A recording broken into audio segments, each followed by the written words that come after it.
Bonsoir à tous, bienvenue en direct sur KTV. Nous sommes le mercredi 15 juillet et à la une de cette édition. Ce matin, une réunion relative aux risques sismiques a eu lieu, regroupant les élus du territoire et les scientifiques de l'île.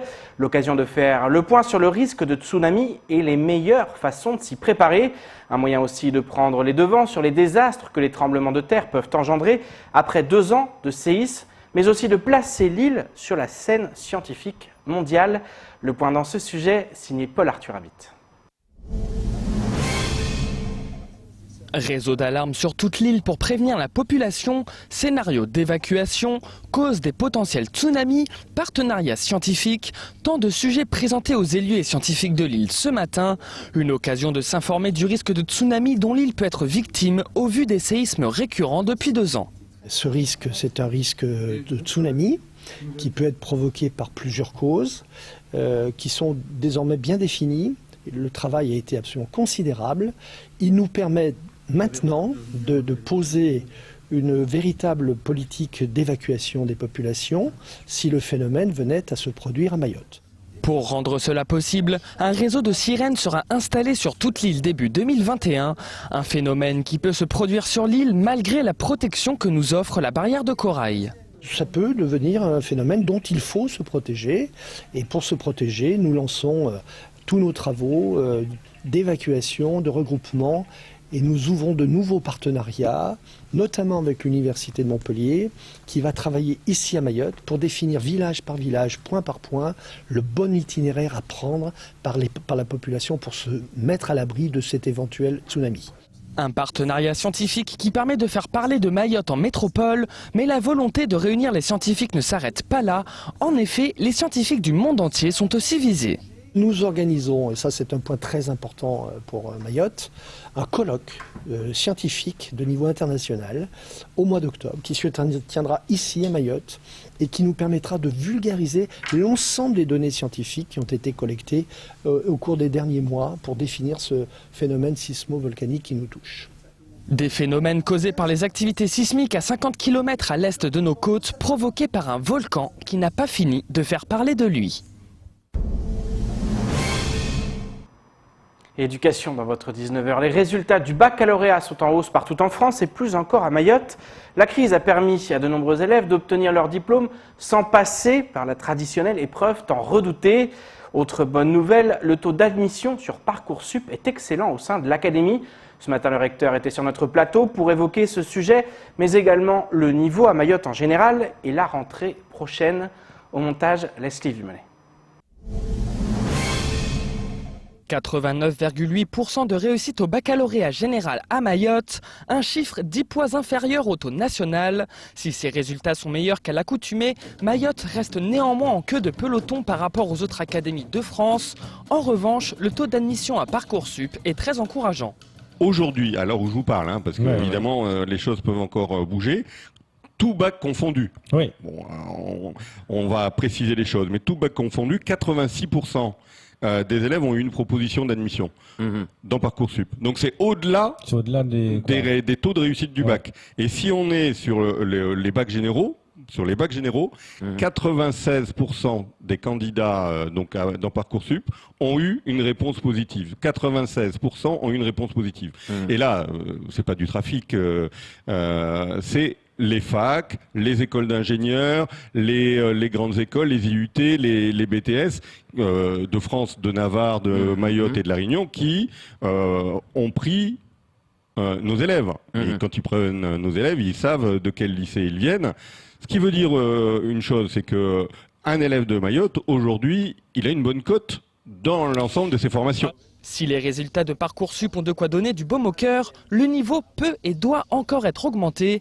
Par ailleurs, le rectorat se donne pour mission de scolariser tous les enfants, y compris ceux qui ont lâché le cursus scolaire. On a aujourd'hui beaucoup trop d'enfants qui ne sont pas scolarisés en maternelle, voire en école primaire. Or, c'est là que ça se joue. Ensuite, on voit arriver en collège, en lycée, des élèves qui maîtrisent pas encore bien la langue française. C'est que on va les traiter, ces élèves-là. On va les traiter, comme je l'ai souvent dit, en faisant de la pédagogie différenciée, en les prenant à part pour qu'ils se remettent à niveau en français. Ils sont souvent pas plus bêtes que d'autres, mais voilà, ils ont ce défaut-là. Donc, la différenciation au collège, la scolarisation tôt à l'école primaire. Et puis pour le lycée, il faut aussi qu'on revienne sur le décrochage scolaire. Et vous savez que c'est notre troisième priorité. Ce sont tous ces élèves qui décrochent et qu'on perd et qu'on revoit souvent, mais on les revoit à l'extérieur de lycée, en train de caillasser, en train d'attendre leurs copains parce que évidemment ils sont dans l'oisiveté. Et donc à la rentrée prochaine, nous ouvrons 2000 places supplémentaires en lycée. Afin d'éviter les décrochages, durant ces vacances scolaires, plusieurs écoles sont ouvertes. Colo apprenante, école ouverte, école buissonnière, autant de dispositifs proposés sur le département. Un moyen de préparer la rentrée scolaire prochaine qui risque à nouveau d'être rythmée par l'épidémie. Je pense que Mayotte sera à l'image des départements métropolitains.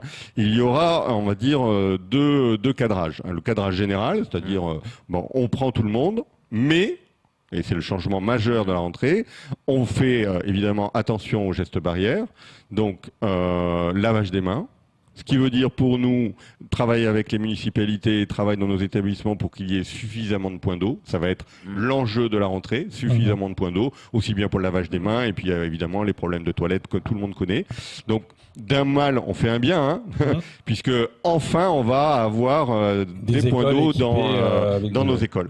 Et puis deuxième point, évidemment pour les gestes barrières, quand les distances réglementaires de sécurité ne pourront pas être satisfaites en milieu clos, c'est-à-dire avec des mobilités des uns des autres ou des élèves qui seront à moins d'un mètre dans une salle de classe, alors dans ce cas-là, il faut porter le masque.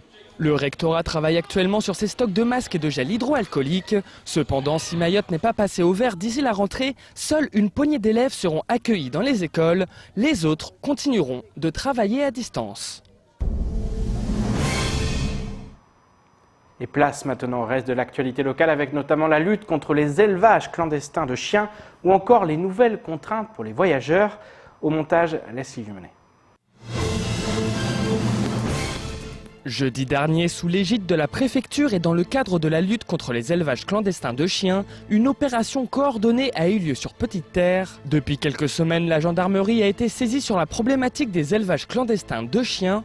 Ces derniers servent à agresser les personnes dans le but de se faire remettre les objets de valeur en leur possession.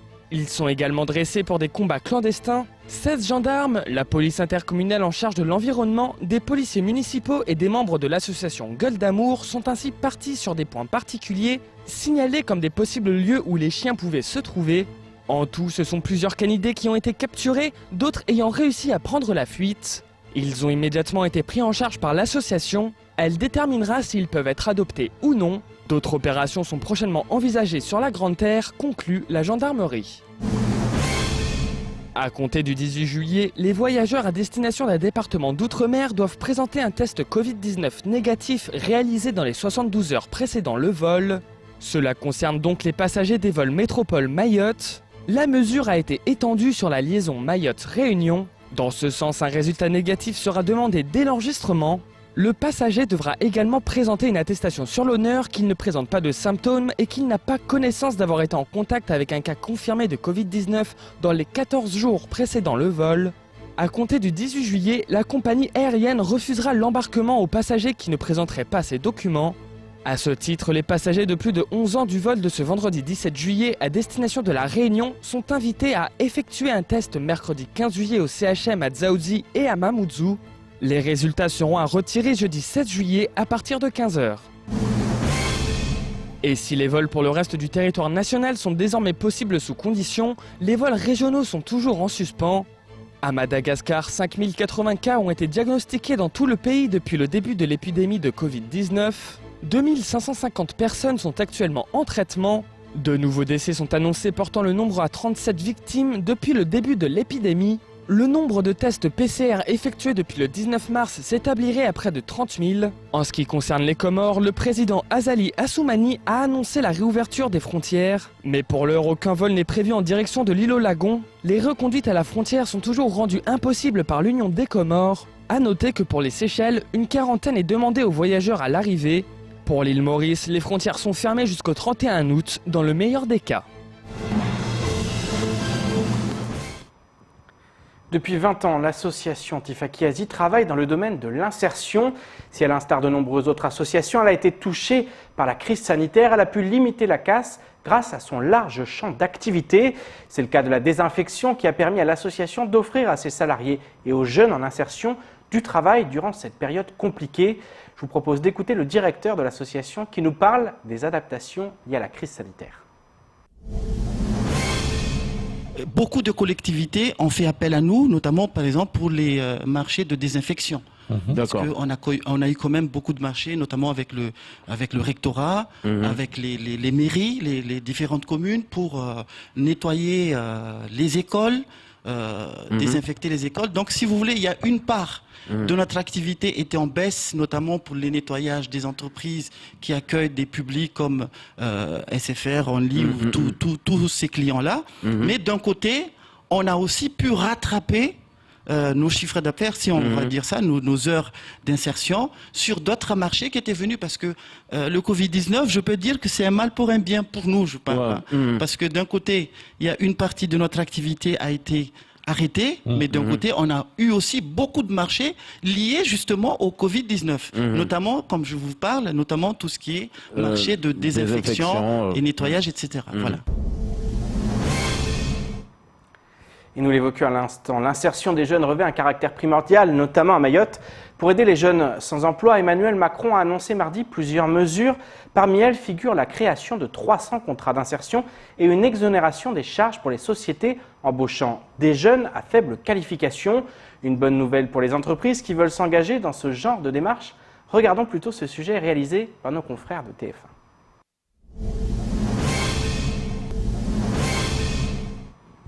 Et c'est ainsi que s'achève cette édition. Merci de nous rester fidèles sur Kwesi.